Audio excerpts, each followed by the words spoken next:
Good morning. Happy Monday. Hope you guys had a wonderful weekend. Mine was super relaxing.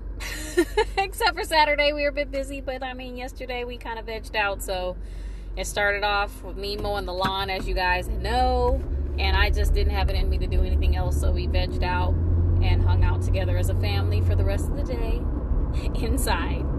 But, anyways, so I'm with one of my patients this morning, and he's talking about his filtered water because the aide went over there to get some water, but she went from the tap instead of the filter.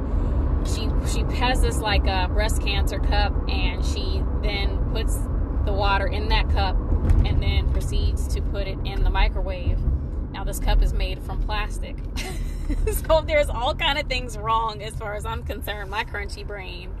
A breast cancer cup being plastic in the first place already draws like a red flag for me. I'm like, hello, we're promoting breast cancer awareness, but then you're going to have a plastic cup. So if you guys are still using plastic, all bad already by itself. And then if you're putting plastic in a microwave, sorry. That's already really bad too. You guys know that you're not supposed to put plastic in the microwave. And then some would even argue that the microwave itself would be cancer causing as well. I haven't gotten to that point yet, but I am aware. I try not to use the microwave, but you know, it is what it is. There are certain things, so I get that. I'm not crazy. I still use it. There might be a point in my life where I say, you know what, I'm not doing that either, but right now I'm not there. So anyways, my patient goes to tell his aide, why don't you get the filtered water? That's so bad. That water is like, and I just answered, boo-boo water. If you're drinking right out the tap and your water is not filtered, you're basically drinking boo-boo water. And then, in addition to that, if you drink bottled water, you're still drinking boo-boo water. They don't filter that well. They just put it in a bottle and then it sits there. They pasteurize it at 1,000 degrees or whatever, and then it's sitting in this plastic bottle to be transported across the United States or wherever to get even heated up more on the trucks. And then they sit inside a warehouse for whatever extended period of time. And then now by the time you're drinking water, that water is basically dead and been sitting in plastic in a heated facility. So anyway, I did get off on a tangent there. The aide goes and says, well, you got to die sometime. And while I do agree with that, damn, my response to her was, we do all have to die, but we don't have to suffer to get there. Like, death is a part of life. It sure is, but we shouldn't have to suffer to get there. And the more we don't take care of ourselves now, and the more somebody else is going to have to take care of us when we get older and can't take care of ourselves. So I think that with that being said, you need to make sure that you're doing at least some of the right things. Like, I think, people get on the defense and they don't want to be like, oops, I didn't know that. People are so afraid to like not be aware, right? Oh, well, I don't care. I'm going to die anyways. Well, damn.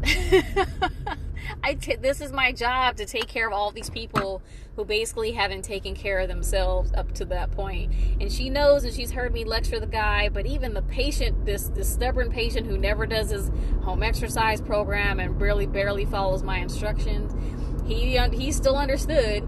He's like, I might not do it, but I sure do know about it. And he's sitting there on my side with this young woman.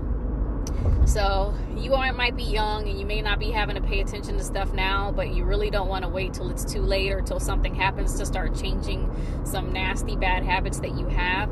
Yes, we're all going to die. And unfortunately, there are so many things in the world at this particular point that cause cancer. There's probably, I think, to be honest, at some point of our lives, we probably all have cancer, but remember, cancer and disease can't survive in a healthy environment. So if you're taking care of yourself and trying to take some precautions to make sure that you're doing so, then I think that you should be able, hopefully, to live at least some kind of quality of life. And even if, God forbid, you should come down with an illness or some kind of inflammatory process in your body, your body should be able to take care of itself in the proper way because you're doing the right things, and it's just a matter of refining at that point. So anyway, that's my little lecture for this morning, is just don't take things for granted. The small things do matter, and while I know that we can't literally block ourselves from everything on the planet at this point.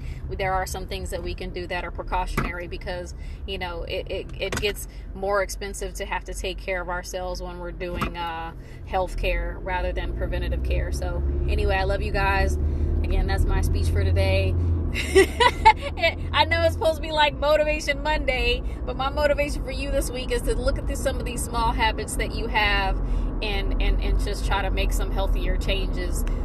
Just one little thing at a time, guys. That's it. Just one small change at a time. It's not a big deal. So anyway, if you have any questions, you guys know where I am. I love you, and you have a good rest of the Monday.